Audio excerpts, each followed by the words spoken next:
तो अपन घन निकालना सीख गए, घनमूल निकालना सीख गए, वर्ग निकालना सीख गए, वर्गमूल निकालना सीख गए, सब सीख गए। सीखे कि नहीं सीखे पता करूं। और तूने तो कल मेरे को बहुत सारे क्वेश्चंस सोल्व करके भी दिए, बहुत अच्छा, मुझे अच्छा भी लगा। और तूने तेरे जो रीट में जो मैथमेटिक्स के क्वेश्चन आते हैं वो तूने मेरे को पीडीएफ भी भेज दी क्वेश्चन बैंक की। तो एक तरीके से उसके क्वेश्चन में जरूर कराऊंगा मैं जो इससे रिलेटेड होगा। लेकिन अभी उसके सारे क्वेश्चन सही तेरे से होंगे नहीं, क्योंकि अभी मैथमेटिक्स शुरू करी है अपन ने, बेसिक चीजें करना स्टार्ट किया। तो अभी लगभग 50% तो नहीं लेकिन 20% सिलेबस होगा, उसके बाद तो क्वेश्चन करने लग जाएगा। तो अभी कोई जल्दीबाजी नहीं है कि तेरे से क्वेश्चन सोल्व हो। अभी तो चीजें सीख, अभी तेरी नींव मजबूत हो रही है। जैसे कोई बिल्डिंग होती है कि मान लीजिए किसी का घर है सुंदर सा, एक तरीके से मैं ऐसे घर बना रहा हूँ, जैसे मेरे पास एक बार बच्चों का घर तो है मेरे पास, मेरी भांजियां खेलती है इसे, ये किसी का घर है मान लो, तेरा घर है ये। तो इस घर की नींव होती है ना, ये बेस फ्लोर, ये मजबूत हो रहा तेरा अभी, फिर ऊपर घर बनेगा, मैथमेटिक्स का घर बनेगा नया। ठीक है, ऐसा सा कुछ घर बनाता हूँ जिसे तुझे समझ में आए कहानी कि मान ले कि मैथमेटिक्स से एक घर है तो तेरा बन रहा है। अपने बचपन में नॉर्मल ड्राइंग सीखी थी एक, वही मुझे याद आती है अभी तक। ठीक है, तो ये तेरा घर है झोंपड़ी। तो इस झोंपड़ी की जो नींव है ना, ये अच्छे से मजबूत कर रहे हैं अभी, ये वाली, ये फाउंडेशन स्टोन बोलते हैं इसको, ये मजबूत हो रही है अभी। तो एक बार इस पे फोकस कर, लर्न कर, चीजें बहुत सारी लर्न करनी है, फिर एकदम पूरी मैथमेटिक्स बन जाएगी। जैसे मान लो पूरा घर बन जाएगा तेरा मैथमेटिक्स का नया घर, तो होम ऑफ मैथमेटिक्स। ये कहां बनेगा, ये घर कहां बनेगा, ये बाहर दुनिया में नहीं दिखेगा। ये तेरी ब्रेन में एक मेमोरी होती है, मेमोरी तेरे सबकॉन्शियस माइंड में चला जाएगा। मेमोरी में जैसे अपनी मेमोरी चिप होती है ना मोबाइल वगैरह में, रैम रोम जो भी है, तो जो तेरी मेमोरी है 256 जीबी की या 256 टीबी की भी हो सकती है, उसमें एक छोटा सा फोल्डर बन जाएगा मैथमेटिक्स का, फिर तुझे मैथमेटिक्स आने लग जाएगी। ठीक है, तो ये ह्यूमन ब्रेन की जो मेमोरी है, उसमें ब्रेन तो देखा ही होगा तूने, ये ब्रेन है, इसकी कहीं एक मेमोरी होती है, उस मेमोरी में एक छोटा सा फोल्डर बन जाएगा। फोल्डर का नाम होगा कि मैथ्स नाम होगा। तुझे थोड़ी बहुत मैथ्स आती है, रीड लेवल की आती है या फिर ठीक ठाक समझ में आती है, तो मैं चाहता हूं तेरी मेमोरी में एक फोल्डर बन जाए।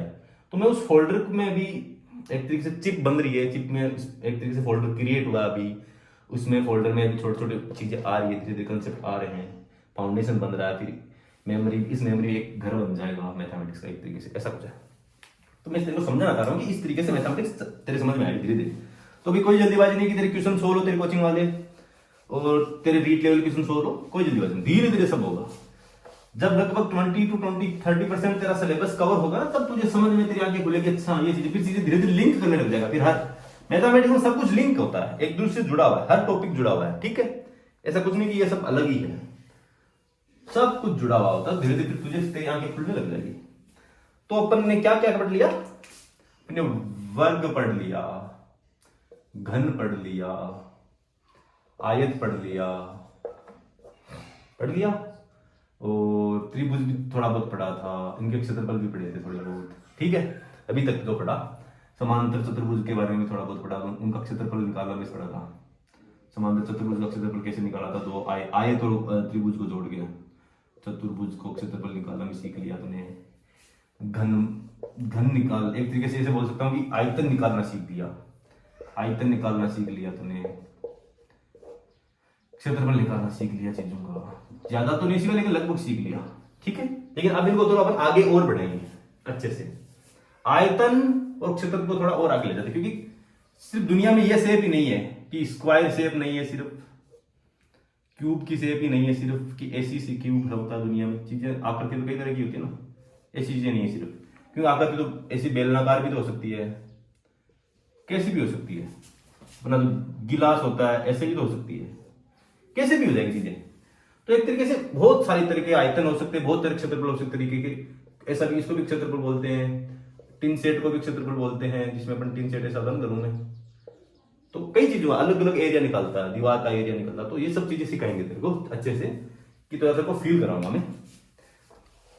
तो आज अपन थोड़ा और चलते हैं आयतन और क्षेत्रफल की दुनिया में, क्योंकि अपन ने अभी तो आयतन जो मेनली जिसका निकाला है वो घन का आयतन निकाला है और वर्ग का क्षेत्रफल निकाला मेनली, और थोड़ा बहुत आयत का क्षेत्रफल निकाला है। घन मींस आयतन ही तो है,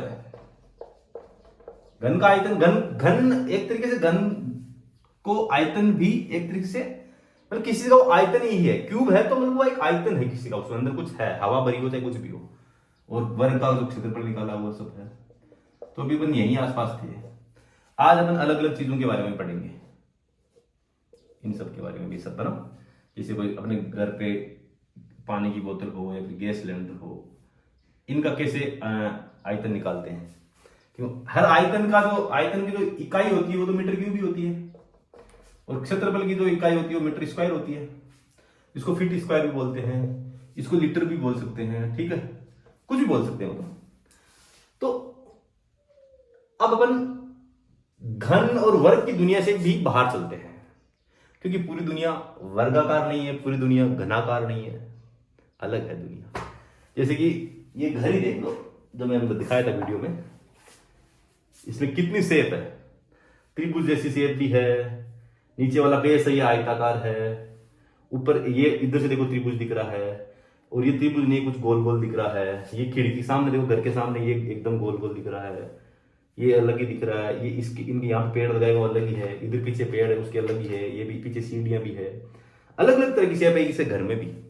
तो इन अलग अलग की तरह की शेप वगैरह जो है उससे किस तरीके से इन सब का एरिया कैसे निकालते हैं, इसमें कितना मटेरियल आएगा, इस घर को बनाने में कितनी प्लास्टिक लगी होगी, इसमें क्या क्या है। देखो ऐसा कुछ अंदर से भी खोल दिया मैंने पूरा, ऐसा घर अंदर से है, इसको वापस बंद करो तो इसका ये वॉल्यूम हो गया घर का, ठीक है। तो इन सब शेप्स के बारे में थोड़ा पढ़ेंगे अच्छे से कि दुनिया में बहुत अलग अलग तरह की शेप है। तो अपन शुरू करते हैं आज कहां से, थोड़ी एक दूसरी दुनिया में चलते हैं, घन और वर्ग की दुनिया से बाहर चलते हैं। वो दुनिया कौन सी है, वो इस दुनिया से भी आगे ले चलते हैं। इस जो दुनिया है ना, जैसे मैंने घन पढ़ा था, तो घन के बाद एक चीज होती है घनाभ। घनाभ जो घन से बड़ी चीज, जैसे वर्ग था, वर्ग के बाद एक थी आयत।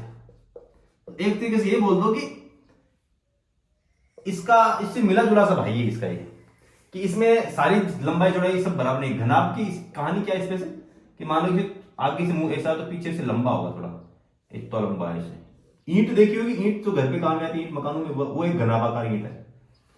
या फिर अपन जूते लाते अपन दुकान से, तो जूतों का जो बॉक्स आता है वो ऐसा ही आता है, उसके अंदर जूते पड़े रहते हैं। यहाँ पे ईंट होगी कुछ इस जैसे, ये पड़ा है, ये मेरी मम्मी का, इसमें वो है बेंगल्स है, चूड़ियां हैं।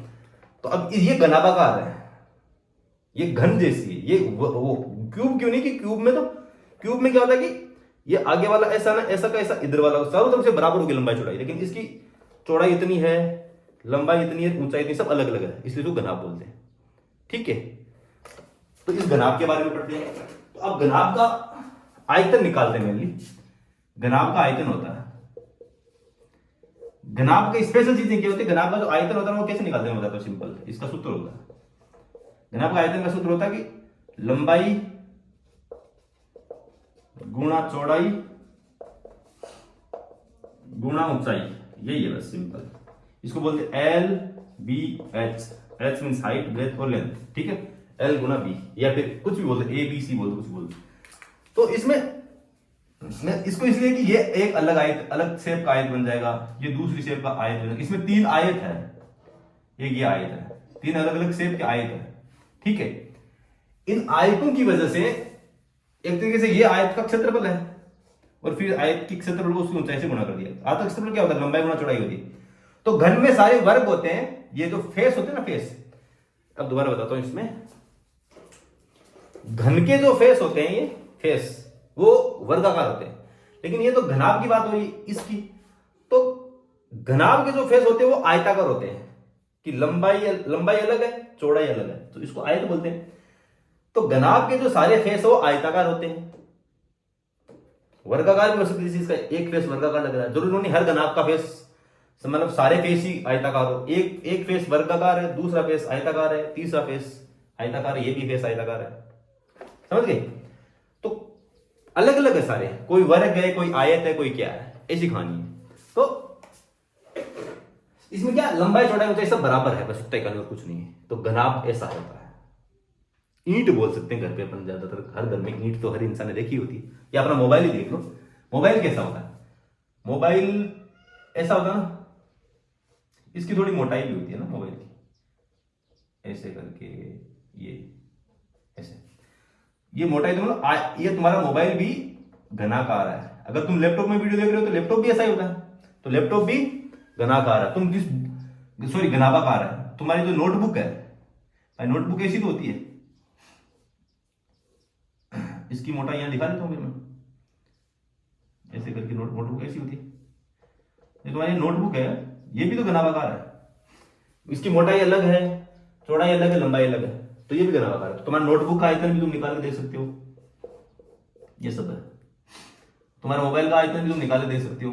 मोबाइल की तो डायमेंशन पूरी पता होती है कि तुम्हारा मान लो फोन वन प्लस का, वन प्लस नोट की मोटाई लंबाई चौड़ाई से बता रहे तो उसका अपन आयतन निकाल सकते। कैसे निकालेंगे? इस सूत्र से, लंबाई की चौड़ाई ऊंचाई सब इससे, ये कहानी है। लेकिन इनके मोबाइल के कॉर्नर यूं होते हैं, मतलब थोड़े यूं एकदम यूं नहीं होते, कॉर्नर थोड़ा यूं मुड़ा होता है, तो उस कॉर्नर पे वर्क सा बना के उसका वैसे वॉल्यूम निकाल सकते हैं। कैसे भी कर सकते हैं, बहुत सारे तरीके। हर एक जगह मैथमेटिक्स है, निकालने वाला चाहिए, समझे? तो इस तरीके से घनाभ का आयतन निकाल सकते हैं। घनाभ के सारे फेस आयत के जैसे होते हैं, आयताकार होते हैं, ये कहानी है। तो ये लिख लेना गोविंद, घनाभ का आयतन वगैरह सब। और अब चलते हैं अपन घन घनाभ से आगे बाहर। तो अब चलते हैं अपन इस दूसरी दुनिया में, वो है पानी की टंकी हो गई। पानी टंकी कैसी होती है? ये जो पानी की टंकी है, ये पानी की जो टंकी है वो कैसी है? इस शेप को नाम बोलते हैं सिलेंडर। सिलेंडर बोलते हैं ना, सिलेंडर जो अपने गैस में यहाँ पे जो घर पे होता है सिलेंडर। सिलेंडर की स्पेलिंग बताने कैसी होती है, मैं इसे लिखता हूं। तो ये सिलेंडर होता है, मेरे साथ ई आएगा तो क्या आएगा, तो इस शेप को बोलते हैं बेलन। सिलेंडर का हिंदी में मतलब होता है बेलन, जो बेलन रोटी बनाते हैं ना घर पे एक तरीके से, वो वाला बेलन ही। तो सिलेंडर को बेलन बोलते हैं। तो इसकी शेप कैसी है? बेलनाकार, बेलन के आकार की। बेलनाकार मीन्स बेलन का आकार, ठीक है, बेलन जैसा आकार। तो जो कोई गोल गोल हो, सिलेंडर जैसा हो, उसको बेलनाकार बोलते हैं। फॉर एग्जाम्पल, अब इस यहां पे मेरे पास पड़ी है ये दवाई है, मैं बांझी दवाई लेती है तो जुकाम पता नहीं किसकी, जो भी है मुझे नहीं पता, तो मैं दिखाना चाहता नाम क्या है इसका। तो अब इसका जो नीचे वाला शेप है वो बेलनाकार है। यहां से कुछ कर्व हो गया तो अलग हो गया, लेकिन जो ये यहां से लेके नीचे वो बेलन है, पूरा बेलनाकार है, ठीक है, ये कहानी है। तो इस बेलन का क्षेत्रफल कैसे निकाल सकते हैं? जैसे कि आपको मेरे पास, चलो बात दिखाऊंगा, ये बेलन जैसे है नहीं मेरे पास और किसी बड़ी, तो एक बार मैं इस बेलन का आयतन निकालना सिखाता हूं कि कैसे निकालते हैं। इस बेलन को देखो ठीक से, बेलन पर है क्या? बेलन को अपन, ये तो खड़ा देख ले तुम, अब इसको यूं पड़ा देखो, तो बेलन ऐसा है, आगे तो ऐसा है, और फिर ये एक तरीके से ऐसा है, फिर पीछे क्यों कर दूं, एक तरीके से ठीक से बनाता हूं,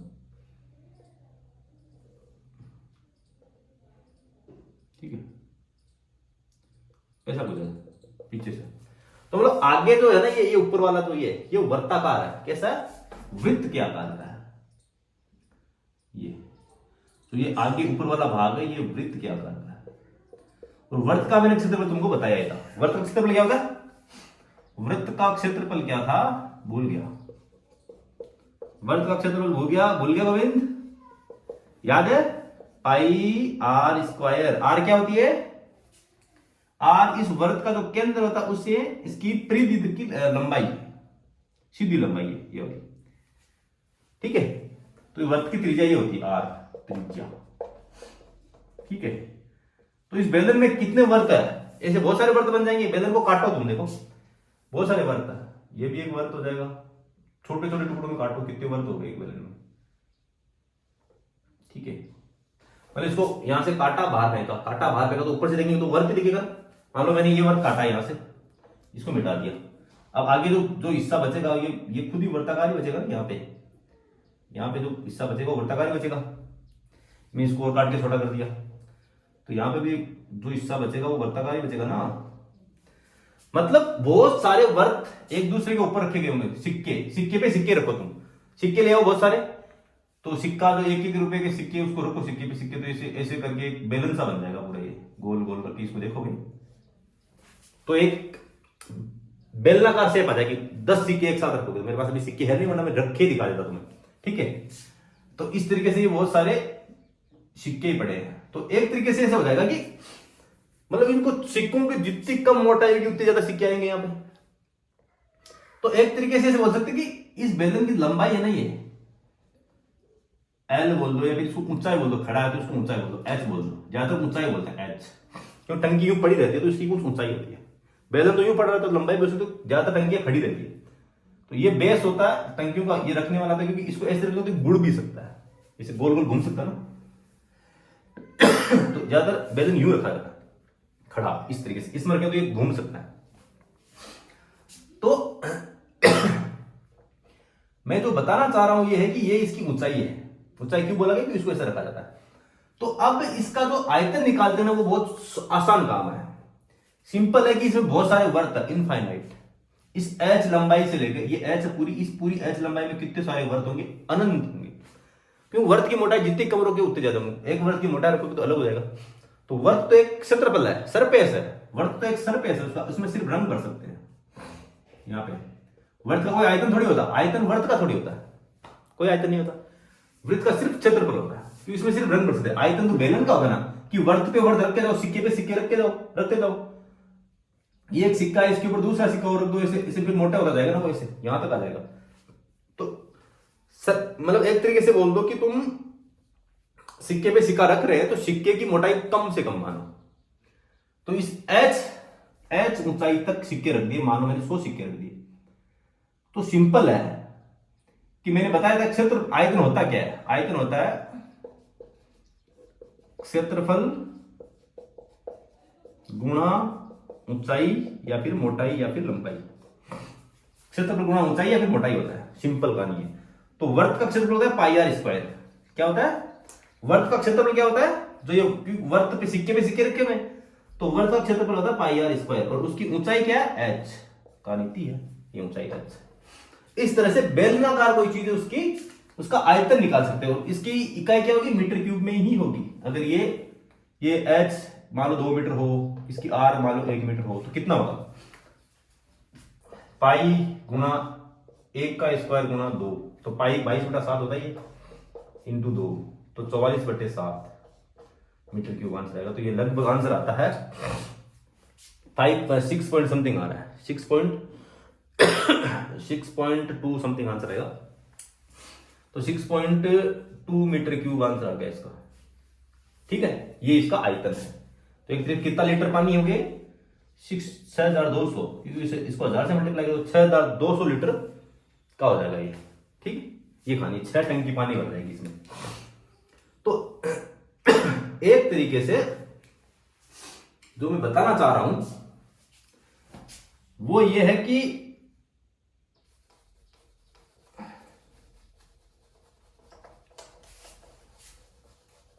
आयतन होता है ना, आयतन बेलन का, वो इस तरह से निकालते हैं। और कुछ भी नहीं किया, सिंपली अपने वर्त का क्षेत्रफल गुणा ऊंचाई करिए, क्योंकि बहुत सारे वर्त रख दो तो बेलन बन जाएगा। ये कहानी थी। तो बेलनाकार कोई भी चीज उसका क्षेत्रफल ऐसे निकालेंगे, उसमें दिया हुआ क्या होना चाहिए अपन को, उस वर्त की त्रिज्या दे दो और इसकी ऊंचाई दे दो, ऐसे दोनों कुछ देंगे तो निकालेंगे इसे। तो ये पाई आर स्क्वायर एच याद रखना, पाई आर स्क्वायर एच, सिंपल कि वर्त का क्षेत्रफल था पाई आर स्क्वायर और गुणा इसकी ऊंचाई एच। तो ये सूत्र है, याद रखना। बेलन का आयतन, इसका बेलन का आयतन, या बेलनाकार कोई भी चीज उसका आयतन। लेकिन बेलन का क्षेत्रफल भी हो सकता है। बेलन का क्षेत्रफल कैसे निकालेंगे, बेलन का क्षेत्रफल मतलब क्या, कि मेरे पास एक छोटा सा गिलास है, अब ये कैसा दिख रहा है, लगभग बेलनाकार मानो इसको, थोड़ा ये यूं है, ऊपर खुला लिख दो बेलनाकार मानो। तो ये इसके चारों ओर का जो पृष्ठ क्षेत्रफल, जिसमें रंग भर सकते हैं, कहां का रंग भर सकते हैं, अंदर भर सकते हैं, रंग बाहर भर सकते हैं। इस पे इस गिलास में कहां का रंग भर सकते हैं, अंदर बाहर हर जगह भर सकते हैं। तो इस पे रंग करने के लिए एक तरीके से इसका क्षेत्रफल पता होना चाहिए। तो अपन को इसका क्षेत्रफल पता होना चाहिए। मान लो ऊपर से खुला हुआ तो अलग है, ऊपर से नीचे से बंद होगा तो अलग उसका वो आ जाएगा। तो इस बेलन का कैसे निकालेंगे क्षेत्रफल, वो देखते हैं ना, कि इस पे रंग बना तो कैसे भरेंगे। तो मान लो खाली है एकदम गिलास, एकदम चारों तरफ से पैक हो, कोई बेलन है, मतलब ये बेलन है, तो अब इसका अपन इस पे रंग भरना है। रंग कैसे भरेंगे? रंग चारों तरफ भरेंगे या फिर अंदर भरेंगे? रंग ऐसा तो नहीं कि इसके अंदर ये इसको डब्बा तो इसको अंदर भर के रख दिया तो फिर तो वो आयतन हो जाएगा उसका। रंग अपन को रंग लाना मार्केट से, फिर ब्रश से भरना है, जो मैं भी मार्केट से भर रहा हूँ, ये रंग भरना। तो एक इसे चारों तरफ रंग भरेंगे। ये गिलास है, दूसरा बड़ा गिलास ले आता हूँ, एक और मेरे पास ये रहा। तो इस गिलास के चारों ओर रंग भरेंगे और ये इसका पृष्ठ बोलते हैं, इसको सरफेस बोलते हैं, इसको बोलते हैं पृष्ठ क्षेत्र। तो बेलन का पृष्ठ क्षेत्र हम निकालते हैं, ठीक है, अंदर भी भर सकते हैं। तो इसकी मोटाई बहुत कम मानते हैं अपन, ये मोटाई है ना, ये वाली, ये मोटाई यहाँ पे इसको ये वाला, ये मोटाई ये बहुत कम मानते हैं। तो अपन बाहर वाला पृष्ठ क्षेत्रफल और अंदर वाला पृष्ठ क्षेत्रफल एक ही मानते हैं, क्योंकि मोटाई बहुत कम है, कोई फर्क नहीं है। तो जो अंदर पृष्ठ क्षेत्रफल है वही बाहर पृष्ठ क्षेत्रफल, लेकिन रंग डबल लगेगा ना, 2 पोर्ट लगेगा, बाहर भी रंग लगेगा, अंदर भी रंग डबल लगेगा, क्योंकि अंदर बाहर दोनों जगह रंग है। तो अब इसका कैसे निकालेंगे? सोचो, आप दिमाग लगाओ। जो सूत्र रटे थे मैंने वो रटो मत अभी तक। क्या है ये? फिर से वही है कि वर्त पे वर्त रखा हुआ है, ठीक है। तो वर्त का ये लंबाई चौड़ाई, ये चौड़ाई क्या होती है? ये क्या होती है? परिधि बोलते हैं इसको। वृत्त की परिधि क्या होती है? वृत्त की परिधि क्या होती है? वृत्त की परिधि मैंने बताया था 2 पाई आर। 2 पाई आर बोल दो या फिर पाई डी बोल दो। डी क्या होता है? व्यास होता है। व्यास बराबर 2 गुना आर। व्यास क्या होता है? व्यास इक्वल टू 2 गुना त्रिज्या, या एक से बोलो त्रिज्या, एक तरीके से बोलो त्रिज्या व्यास की आधी होती है। भाई व्यास तो पूरा होता है यहां से यहां तक, ये केंद्र होता है वर्त का, ये केंद्र से ये लंबाई व्यास होती है और इसकी आधी त्रिज्या होती है, बस यही कहानी है। तो इसको या तो पाई डी बोलते हैं, 2 पाई, ज्यादा 2 पाई आर के तरीके से याद करते हैं अपन, एनसीईआरटी में ऐसे दिया गया है, ठीक है। तो वर्त की परिधि ऐसी है। अब इसमें अंदर कुछ नहीं डालने पर इसका इस क्षेत्रफल से कोई मतलब नहीं है। वर्त क्षेत्रफल से मतलब परिधि से ही मतलब है। क्यों? क्योंकि क्षेत्रफल से तो मतलब नहीं कि वो तो आयतन में काम आएगा, अपन को तो रंग सिर्फ बाहर वाली परिधि में भरना, बस ये जो बराबर नीला रंग, बस इतना रंग भरना है। लेकिन अब वर्त पे वर्त रखा हुआ, सिक्के पे सिक्के रखे हुए, ऐसे सिक्के पे सिक्के भी रखे। लेकिन अब पार सिक्के है ना, अब सिक्के नहीं, वो चूड़ियां हैं। ये रही मेरे पास चूड़ी मिल गई, ये चूड़ी ही है मेरे साथ, ये रही, हाँ ये चूड़ी है, एक तरीके से मेरी भांजी की चूड़ी है ये। चूड़ी पे चूड़ी रख दो, ऐसे चूड़ी पे चूड़ी रख दो, तो जो अंदर से तो खाली होगा ना, आयतन आता है अंदर, तो इसमें ये चूड़ी, इसमें तो कुछ है ही नहीं, तो इसे चूड़ी पे चूड़ी रख दो। बहुत सारी चूड़ियां मेरे पास, एक दो चूड़ी और मिल जाएगी ये रही, रुको, ये देखो, चूड़ियों पे चूड़ियां रखने पर एक तरीके से ऐसा कुछ दिखेगा, ये देखो। अब ये बेलना का दिख देगा, लेकिन बेलन होल है, खाली है अंदर से। तो इस चूड़ी की परिधि, इस चूड़ी की परिधि, इन सबकी चूड़ियों की परिधि बराबर होगी, सबकी बराबर, क्योंकि एक मेरी भांजी के हाथ में आती है तो बराबर है, एक साथ सबके साइज बराबर है। तो मैं ये बोल रहा हूं कि इन सबकी 2 पाई आर है, इसकी परिधि 2 पाई आर है, इस चूड़ी की परिधि 2 पाई आर है। तो चूड़ी पे चूड़ी रखोगे एस मोटाई तक, कहां तक? चूड़ी पे चूड़ी रखो कहां तक? एस दूरी तक, 2 मीटर तक। 2 मीटर का इतना बना दो, चूड़ी पे चूड़ी रख दो, या फिर कुछ 2 सेंटीमीटर का बना दो, इतना बना दो। चूड़ी पे चूड़ी रखी, यूं मान लो सिक्कों पे सिक्के रखे, सिक्के अंदर से खोखले हैं, सिक्कों को चूड़ी बना दी एक तरीके से बोलो तो। खोखले सिक्के, सिक्के पे सिक्के ऐसे रख दो, ऐसे, ये किसी एच मोटाई रख दो, बहुत सिंपल है। ये तो लंबाई गुणा चौड़ाई वाला सीन ही है, लंबाई गुणा चौड़ाई वाला सीन ही है। क्षेत्र पर लंबाई गुणा चौड़ाई होता है ना। तो चूड़ी की लंबाई क्या है? इस चूड़ी को मैं तोड़ूं, अगर मैं इस चूड़ी को बीच में तोड़ूं, मान लो ये चूड़ी है, मैं तोड़ूंगा तो नहीं, मान लो मैं इस चूड़ी को तोड़ूंगा बीच में से, तो फिर इसमें सीधा कर दूंगा तोड़ के, तो ये तार बन जाएगा। तो मान लो मैंने इसको बीच में से यहां से तोड़ा, तोड़ के फिर मैंने इसको यूं किया, तो एक लाइन में आ जाएगा ना। फिर ये पहले यूं होगा, गोल गोल होगा, यहां होगा। तो मैं जब इसको तोड़ रहा था, मैं हाथों से यूं जोर लगा रहा था, तो ये सीधा लाइन तार हो गया, तो लंबाई आ गई ना इसकी। तो एक से वर्ग की परिधि कुछ नहीं, लंबाई ही है। मैं यहां से तोड़ दूं, इसको सीधा कर दूं, तार को, चूड़ी को तोड़ के तार को सीधा कर दूं, तो ये लंबाई है, तो ये लंबाई होगी। तो अब यूं मान लो कि इस लंबाई को एच मोटाई तक रख दो। अब मान लो कि तार पे तार रख रहे हो, ये चूड़ी वाला तार पे तार रख रहे हो, तो इसका एक क्षेत्रफल आ जाएगा ना कि ये तो लंबाई एल, जिसको 2 पाई आर बोल सकते हैं, इसको सीधा करके बनाए, और ये मोटाई एच, तो ये लंबाई गुणा चौड़ाई आ गया। यही तो क्षेत्रफल है, बस लंबाई गुणा चौड़ाई। तो ये मोटाई एच और लंबाई क्या है? इसकी 2 पाई आर है, तार को सीधा कर दो, बस कहानी खत्म। तो अब बेलन का पृष्ठीय क्षेत्रफल समझ में आ गया क्या है? इस बेलन का पृष्ठीय क्षेत्रफल कुछ भी नहीं है। बेलन का पृष्ठीय क्षेत्रफल समझ में आ गया गोविंद? बेलन का पृष्ठीय क्षेत्रफल, पृष्ठ किसको बोलते हैं? सरफेस को। सरफेस कौन सी मैंने बताई थी पहले? इस गिलास के ये बाहर वाला हिस्सा, ये बाहर है, अंदर जो भी है सरफेस, क्योंकि इसकी मोटाई बहुत कम है। तो सरफेस का क्षेत्रफल क्या होगा? वर्त की परिधि, वर्त की परिधि गुणा बेलन की ऊंचाई, ऊंचाई या मोटाई, ऊंचाई रहती है किसी ये वाली, ठीक है। तो कितनी है ये? वर्त की परिधि कितनी थी? 2 पाई आर, और ऊंचाई कितनी थी? h, बस 2 पाई आर h। ये है क्षेत्रफल। इस क्षेत्रफल की यूनिट क्या? मीटर स्क्वायर या फुट स्क्वायर। कहानी खत्म। बेलन का पृष्ठीय क्षेत्रफल क्या होता है? 2 पाई आर h होता है। कैसे होता है? 2 पाई आर तो क्या है? चूड़ी की लंबाई, तोड़ो बीच में से लंबाई, तो लंबाई, और ऊंचाई क्या? चूड़ी पे चूड़ी रखो, चूड़ी पे चूड़ी रखते जाओ, इतनी सारी चूड़ियां होगी तो इसकी ऊंचाई कितनी होगी? h। उसको क्या बोलते हैं? चौड़ाई बोलते हैं, ऊंचाई बोल दो। तो वर्त की परिधि गुणा ऊंचाई। समझ में आ गई कहानी गोविंद? ऐसे होता है पृष्ठीय क्षेत्रफल। अब चलते हैं अपन, समझ में आ गया बेलन का पृष्ठीय क्षेत्रफल क्या होता है? 2 पाई आर h। बहुत ईजी है, 2 पाई आर वर्त की परिधि, बस ये याद रखना है, और h इसकी ऊंचाई। लेकिन पृष्ठ बंद हो तब। अब मान लो ये बेलन तो क्या था? खोखला था, चूड़ियां थी। अब मान लो कि मैंने टंकी है उसको ढक दिया ऊपर नीचे से, पानी की टंकी है, मैंने जैसे ये एक तरीके से यही ले लो, ये दवाई है तो इसको नीचे से बंद कर रखा है, दवाई बाहर ना गिरे, और ऊपर से बंद कर रखा है, तो दोनों तरफ ढक्कन लगा दिए बेलन के। मैंने तो बेलन के ढक्कन लगा दिए कि ऊपर मैंने बेलन के ढक्कन लगा दिया यहाँ पे, और नीचे पैंदा बना दिया, यहाँ पे बंद है। तो इसका बंद बेलन का, वो खुला बेलन था। तो पहले वाला, पिछले वाला था ना, सॉरी मैं ये बात बोलता हूँ, जो खुला खोखला बोलते हैं जिसको, एक तरीके से खोखला बेलन हो, खोखला बेलन या पाइप बोलते हैं, पाइप होता पानी वाला पाइप, उस पाइप का था खोखला बेलन का जो क्षेत्रफल था ना, का पृष्ठीय क्षेत्रफल, वो निकाला था मैंने। पृष्ठीय क्षेत्रफल कितना था?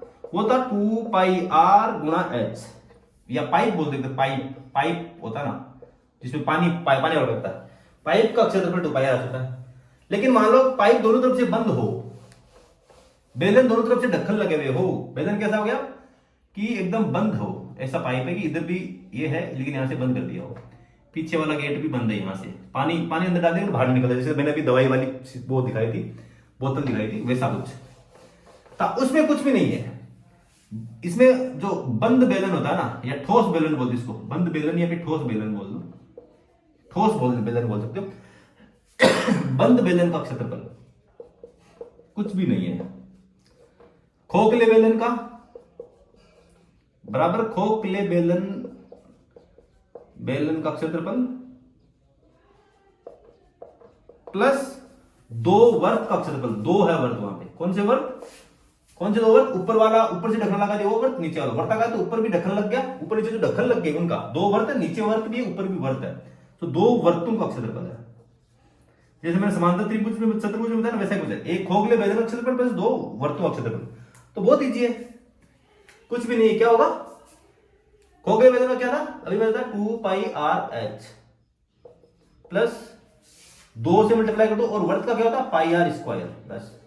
तो 2 गुणा पाई आर स्क्वायर h स्क्वायर, बस h नहीं स्क्वायर। अब इसको सूत्र के रूप में भी लिख सकते हैं, कुछ नहीं, बहुत इजी है। क्या है ये जो है, इसको सूत्र के रूप में लिखते हैं। मैं दोबारा लिखता हूं, चलो। मैंने क्या लिखा था? 2 पाई आर h खोखले बेलन का प्लस पाई आर स्क्वायर वर्त का। कितने वर्त? 2 वर्त।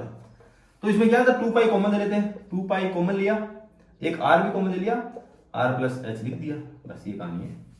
ऐसा करते हैं इसको, ऐसा सूत्र प्लस, लेकिन इसको इस तरह से कभी याद नहीं करना चाहिए, याद इस तरीके से ही करना चाहिए कि एक तो खोखले बेलन का ले लिया, खोखले बेलन का क्या था? ये तो परिधि गुणा ऊंचाई, और इसमें 2 तो है, मतलब 2 ऊपर नीचे वाला ढक्कन है, और ये पाई आर स्क्वायर एक वर्त का क्षेत्रफल है, बस इतनी कहानी। इस तरीके से याद रखोगे तो ज्यादा याद रखिए, फॉर्मूले मत रटो, फॉर्मूलों में कुछ नहीं रहता। रियल साइंस यहां पे है, रियल मैथमेटिक्स ये नहीं है। रियल मैथमेटिक्स इसको समझना है कि कैसे हुआ, ये वाला रियल मैथमेटिक्स ये है कि अपन इस चीज को समझे कि ये जब ठोस बेलन हो, बंद बेलन हो, उसमें कुछ नहीं है, एक तो खोखला बेलन है, ऊपर नीचे 2 ढक्कन है, यह कहानी समझनी है। समझ आ गया? तो बेलन का क्षेत्रफल समझ में आ गया किसी को कि नहीं आया? शायद वीडियो ज्यादा लंबा हो गया होगा अपना, तो आज बेलन तक ही सीमित रखते हैं। और फिर अपन थोड़ा कुछ और भी पढ़ेंगे। बेलन के अलावा भी कई कई शेप साइज होते हैं, जैसे कि बॉल हो गई एक तरीके से, ये बॉल हो गया तो इसको क्या बोलते हैं, गोला बोलते हैं, गोला, स्पेयर। इसका आयतन और क्षेत्रफल दोनों सीखेंगे, जो अगले वीडियो में सीखेंगे बनाना। लेकिन मैं आपको बताता हूं, मान लो अलग अलग बेलन है तो सबकी क्या, उसकी ऊंचाई लंबाई सब अलग अलग हो जाएगी। मेरे पास एक छोटा गिलास है, ठीक है, एक बार मेरा इनको रख देता हूं नीचे, मार्कर वगैरह को। 3 मेरे पास गिलास है, ये 3 गिलास है। तो इसमें ये छोटा है, इसमें कम पानी क्यों आएगा, क्योंकि उसकी इसकी ऊंचाई कम है और इसकी त्रिज्या भी कम है, तो कम पानी आएगा, इसका आयतन कम है। इससे बड़ा फिर ये है तो इसमें ज्यादा पानी आएगा, ज्यादा दूध पिएंगे, और इससे बड़ा ये है। 3 गिलास है, इन 3 गिलासों का आयतन अलग क्यों है, क्योंकि इनकी ऊंचाई कम है छोटे वाले की और त्रिज्या भी कम है, तो पाई आर स्क्वायर एच आयतन कम है।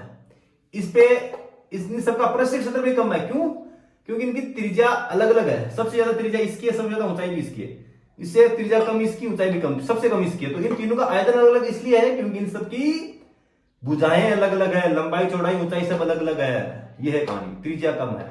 तो इस तरीके से चीजों का आयतन निकालते हैं, इस तरीके से चीजों को कंपेयर करते हैं लंबाई चौड़ाई ऊंचाई से, और इस तरीके से चीजें काम में आती है जिंदगी रियल लाइफ में, इस तरीके से गणित काम में आती है इन सब का आयतन निकालने के लिए। ये कितने, मान लो ज्यादा बोलते 700 ml का है, ये 200-300 ml का है, और ये 100 ml के आसपास, ये 200 ml का, मुझे एग्जैक्ट नहीं पता। तो इस तरीके से इन गिलासों का आयतन निकालते हैं और फिर इनको एक दूसरे में फिट कर देते थे। इस गिलास में इस गिलास में छोटा था, इसमें आएगा, क्यों बढ़ाएगा, लेकिन बड़े वाले में छोटा तो नहीं आएगा, नहीं, क्यों नहीं आएगा, इसमें छोटा इसमें बड़ा वाला क्यों नहीं आएगा, क्योंकि इसके त्रिज्या वगैरह बहुत सब अलग अलग है, ये कहानी है। तो बड़े में छोटे डाल सकते हैं, लेकिन छोटे में बड़ा नहीं डाल सकते क्योंकि उनकी डायमेंशन अलग अलग है। तो इस तरीके से रियल लाइफ में बेलनाकार चीजें काम में आती है। तो आज का वीडियो शायद लंबा हो गया, मुझे नहीं पता कितना बड़ा हो गया, 40-50 मिनट का हो गया होगा। तो गोविंद अगले वीडियो में अपन क्या पढ़ेंगे, गोला वगैरह ये सब पढ़ेंगे अच्छे से, इसके बारे में पढ़ेंगे। ये मेरे को मेरी कंपनी वालों ने दिया था, स्माइल ही कुछ है, पता नहीं क्या है, ऐसा हो गया, मैंने पता लिख लिख के क्या बना दिया, इस पे बहुत कुछ लिख रखा, छोड़ो उसको। तो अपन अगले वीडियो में जाएंगे। Okay, see you in the next video Govind. और कुछ क्वेश्चन दे देता हूं मैं तेरे को सही, जिसकी वजह से तू सोल्व कर पाए। कि एक कोई बेलन है जिसका व्यास है 2 मीटर और उसकी ऊंचाई है 4 मीटर, ठीक है। तो उसका मेरे को तू आयतन भी निकालना, पृष्ठीय क्षेत्रफल भी निकालना, दोनों तरीके से पृष्ठीय क्षेत्रफल निकालना। जब उसका इस बेलन को मैंने बंद करके और ढक्कन लगा भी रखा और नहीं भी, ढक्कन लगा रखा है, पहली बात तो ढक्कन और पेंदा दोनों लगा कर रखा है, ढक्कन लगा रखा है और पेंदा भी लगा रखा है। पेंदा ही बोलते हैं, क्या बोलते हैं हिंदी में, मतलब नीचे पेंदा भी है उसके, पेंदा लगा रखा है, पेंदा लगा रखा हो तब निकालना। और जब ढक्कन और पेंदा दोनों तब मतलब खोखला बेलन हो तब भी, और जब दोनों तरफ से बंद हो तब दोनों का। तो आयतन तभी निकालोगे जब नीचे पेंदा लगा हो, वरना आयतन क्या होगा। और पृष्ठीय क्षेत्रफल जब ऊपर नीचे ढक्कन लगे हो तभी निकालना, ठीक है। ये डायमेंशन दी हुई करना अच्छे से, फॉर्मूला यूज करके। और घनाभ का भी करना, एक घनाभ का भी कर ले, घनाभ तो बहुत ईजी है। घनाभ की लंबाई है 1 मीटर, चौड़ाई है 2 मीटर, ऊंचाई है 1.5 मीटर। तो इसका आयतन निकालना, और अलग अलग फेस है, 3 तरह का फेस होंगे, तीनों फेस का मेरे को वो बताना, पृष्ठीय क्षेत्रफल बताना, या फिर एक तरीके से घनाभ का पूरा पृष्ठीय क्षेत्रफल बताना। इस घनाभ का पृष्ठीय क्षेत्रफल भी बताना। घनाभ का पृष्ठीय क्षेत्रफल शायद निकालेगा, मैंने शायद बताया नहीं बताया, लेकिन तो निकालेगा, क्योंकि 6 आयत बनेंगे, 6 आयतों का क्षेत्रफल बता देना, ठीक है। एक घनाभ में 6 आयत होंगे, 6 आयत का क्षेत्रफल निकाल देना, आ जाएगा आंसर, ठीक है। तो कर तो क्वेश्चन ये कल आंसर बताना इनका। See you in the next video, okay bye. और पेन और कॉपी जरूर चलाना, पेन कॉपी चलाना मतलब ना, मैथमेटिक्स में पेन चलाना बहुत जरूरी है। कॉपी के ऊपर, कॉपी जितनी ज्यादा भरेगा उतनी ज्यादा चीज समझ में आएगी। ऐसे नहीं कि तूने वीडियो देख लिया तुझे लग रहा है कि समझ में आ रहा, कुछ नहीं, करके देख रहा तब पता लगेगा कि क्या है, कहां गलतियां होती है, कैलकुलेशन मिस्टेक भी होती है, चीजें समझ में आती है अच्छे से। और तुम्हारे घर पे जो पानी की टंकी है उसका आयतन भी मुझे बताना, निकाल के कैसे क्या आता है। अगर उसका तुझे पता है 1000 लीटर की, पता पहले था 1000 लीटर की टंकी है, तो उसकी मेरे को ऊंचाई और चौड़ाई निकाल के बताना। उनमें से तो ऊंचाई नाप लेना, त्रिज्या निकाल के फिर मुझे बता देना। घर के पानी टंकी है उसकी ऊंचाई तो नाप लेगा कितने से, लेकिन त्रिज्या नापने में थोड़ा प्रॉब्लम आ सकती है, तो त्रिज्या तो निकाल के मुझे बताना, ठीक है। ओके, तो see you in the next video, bye. देखते कितना बड़ा हो गया, 47 मिनट का हो गया लगभग, ठीक है।